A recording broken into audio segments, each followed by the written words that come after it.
remember telling the story when I was at the Bayok Tower. They have a beautiful restaurant on top, and you can walk around and you see the whole city in front of you, and you see all the freeways and the buildings. It is really a beautiful sight. And then I noticed a gentleman standing there. He was staring out the window. And I was sitting and I thought, I have to go and investigate. What is he looking at?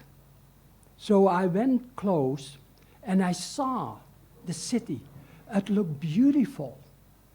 But that gentleman kept on staring. So I asked him, what are you staring at? And he said, do you see that fly? He was concentrating on that fly, and he missed the global beauty of the city of Bangkok. And sometimes we are the same. Sometimes we focus on one little thing rather than looking at the whole situation on a global basis. We cannot isolate ourselves. We are part of the whole, and we must always look at the whole. Does it make sense? Yeah, so the question is that you have a special skill in convincing people and use various metaphors. How can you develop such skill? Well, travel with me sometime. Oh, how can I answer that? I think if you're people focused and always look at people rather than what they wear or how they walk or what they do. Keep your mind on the people. And then, in your own mind, you can develop skills. I don't know. I didn't even know that I had that skill. But you see where I'm coming at. The skills is the ability to look at people. Not what they do, what they wear, but what are their needs? What is in their heart? And you try to find out. When a patient walks into a doctor's office, into a physician's office, the doctor is trying to find out. He is interested, or she is interested into the history of the patient. I hope they are. And what is the past experience of that patient? What were the needs of that patient yesterday? What are the needs of the patient today? And what can I do to meet the needs of the patient tomorrow? And anybody has those skills as long as you look at the individuals.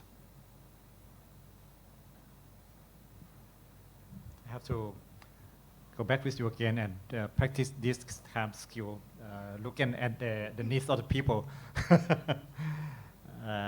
There's another point that you, when some of the surveyor in training accompany you and they ask some questions, and you said that don't ask those kind of questions because it's a management responsibility, and the surveyor should not touch on dig on some of the issue, but let the management make a decision by themselves. And so what should the surveyor touch or discuss, and what should not be discussed by the surveyor? And on the other hand, what should management expected from the surveyor, and what should be their responsibility? The most difficult part for a surveyor is not to interfere with the management style of the medical director. That is not their purpose. They must not touch or interfere with that. Surveyors are there to learn. It might sound funny, but that's the purpose of a surveyor, to go into the hospital and learn something from the hospital. Learn how management is operating, not telling them how to operate, but just finding out what makes people tick. Do you understand that metaphor? What makes people do what they are doing? And you want to learn that, you want to observe that, you want to know what people are doing. Then, when you find out of what they're doing, then you might ask if there are any other options of doing things. You're not telling them what to do. You're just asking them, are there other ways of doing it? I'm here to learn from you. Please tell me. I want to know. This is what you're doing. Hey, that's good. Are there any other ways of doing it? Tell me about it. And then it makes management think there perhaps are different options. And when they suggest another option, zero in on that as a surveyor. And then you ask, if this is another option, how are you going to accomplish that? What process are you going to use in order to realize that different option? I'm not telling you, or the surveyor doesn't tell them that what they're doing is wrong. They're not telling them that the options are better. But how are they going to manage? What process, what system are they going to put in place in order to accomplish that goal? This is the purpose of the surveyor, is to help the organization look at themselves, ask the question, what are we doing it? Why are we doing it?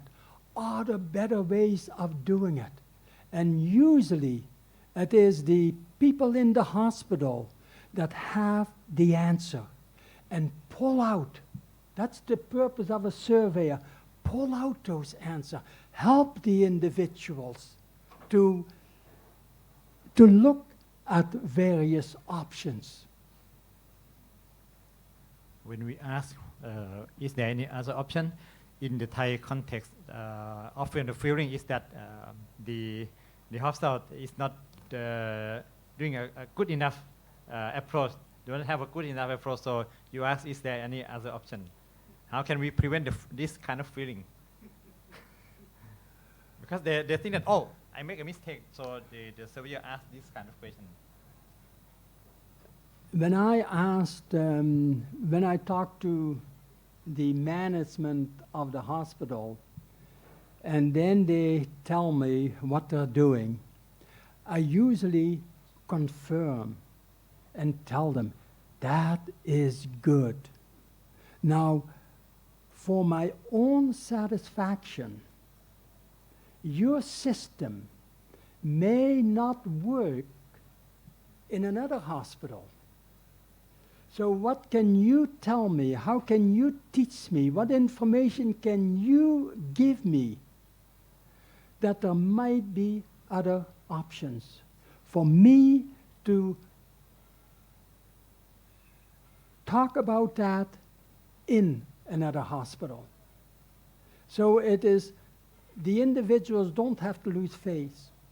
You are there to learn, and you want to have the confidence of the medical director to be able to frankly tell you any other option that might be available. This is will be very useful also for the management at our level, and we have to be sensitive for the feeling of the people, and we have to confirm that what we heard is okay for them, and we ask for them to think more about the option. Let me Talking about this, you have to have the same approach at all levels of the organization. And I often walk into the operating rooms, and then I ask the nurses, how do you manage the scheduling of the operations? And they're always eager to tell me, and they show me the schedule. And then I will ask the question, how often does it happen that the operation doesn't occur at that time? Because the physician or the surgeon is not available or whatever the reasons are. And then they tell me that yes, it happens quite often in all hospitals. Surgeons are often, and I know there's some surgeons in here, and forgive me for telling you this, but surgeons are often system focused. They do things on their own time, not realizing the damage they do to the patient. A surgeon goes into the operating room every day, and it doesn't mean anything. Have you ever concerned a patient that has the first operation? It is scary to see a bunch of people with masks on their face and caps on. And then they're wheeled into the operating room. They see those big lights. They see all the instruments around them. It is very, very scary. And people psych themselves up for the operation. They're very nervous the day before, and they're very nervous on the day. And then they look at the clock. Oh, another half hour. And oh, another 15 minutes. And sure enough, they're going to take me in. And then they're told that the surgeon isn't ready. Can you imagine the damage that does to the patient? Think about it.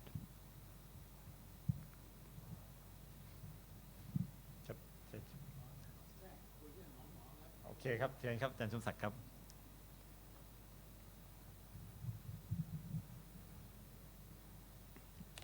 Make the question easy. There are many old physicians were saying that a newer graduate, they only think about themselves. They don't look at surrounding. They don't care about other people. And it's so relevant with the 5 basic questions that and what is posting, and also the table with 4 legs. One of the important legs we think is really important is the doctor. And in every month when we read the survey report to accredit or re-accredit the hospital, we found that many hospitals, a comment from the surveyor or the subcommittee member that this hospital, the physician doesn't get involved in the quality process. And the quality is down. Look at the score and all the report. They re-accredited each time, the score is down. And while the other hospital where the head of the hospital is the director, who is usually a physician, if he care and he know a lot about hospital accreditation process, the hospital fly with high quality. They can see it.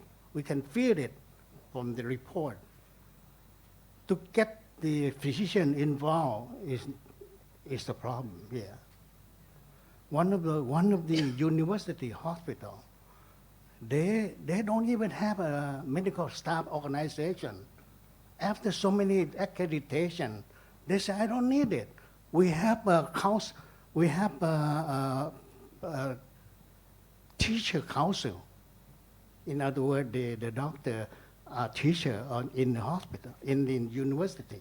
So they belong to the council.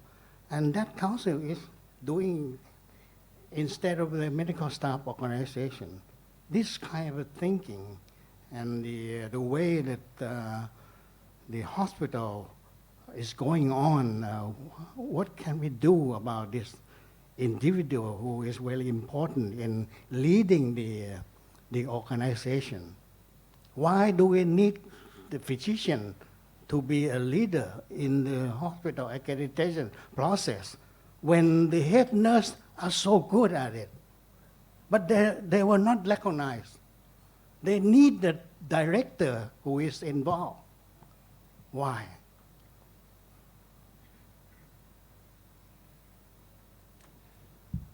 When you have a vehicle and you go for a pleasure ride, and all of a sudden the driver jumps out, what would happen? I think it is so important that the medical staff are the leaders in the accreditation process. They must be the leaders. But they cannot do it by themselves. It has to be a teamwork. And as a surveyor, I always spend a lot of time with the medical staff and the medical staff organization, and how the medical staff have an ongoing educational program for themselves. When we look at a hospital, you're really looking at two organizations. Don't get me wrong. Listen. You're looking at two organizations. You have the hospital organization and you have the medical staff organization. Whatever happens in the hospital is because of the judgment a physician makes. A physician decides what is going to happen. So if that is the physician's responsibility to judge on the type of treatment, then it is the physician's responsibility to be the leader. You cannot separate the two. How are we doing as a medical staff organization? Doctors cannot work on a solo basis. You cannot perform your duties well as an individual. You need the others. The medical staff is a team together that teaches and leads the other people within the hospital for the common goal of taking care of the patient. The question is, how can we bring the physicians on board?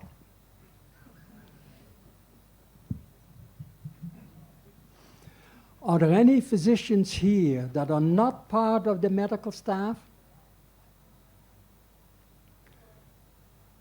If you're honest, then I'd like to talk to you and tell you how lousy you are as a doctor. I would not want to be your patient because I would not feel safe as an individual. I would persuade the doctors to examine themselves, not in their knowledge, their medical knowledge. That's the responsibility of the university, the training school.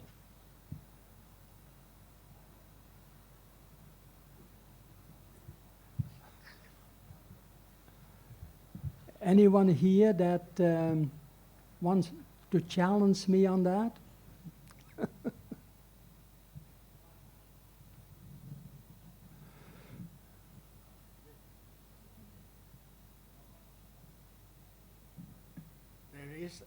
There is another very relevant subject comes up when you are sick and you have to choose a physician. If you have a carcinoma of the colon, who would you pick as your surgeon? People were going to the Google, asking the Google, who should I go to see? In other words, the public may like to have to see the profile of a physician in the country. If they were sick with a certain disease that they think they need a specialist, they want to know the profile of that surgeon or physician. And the Royal College of Surgeons of Thailand asked me to chair a committee to evaluate and monitor the competency of Thai surgeons. And we have a meeting there. And most of the private sector from the private hospital say, we have it. Our medical staff organization are the one who screen what kind of a physician are we going to admit to the organization. But for the government sector, some of them said, I only have one surgeon. What do you want from me? What kind of competency you want? In other words, they were saying that if you have a really small number of surgeons, don't bother with me. Let me do my work. Things like that. Quality is not an issue, but we are talking about the quality of a surgeon, a competency. We need to have that in the profile. What kind of operation you did, what kind of complication you were facing, and what is your mortality rate. But you should be able to put it in your profile. Is this the kind of thing that you think is relevant in the quality process and in the service plan?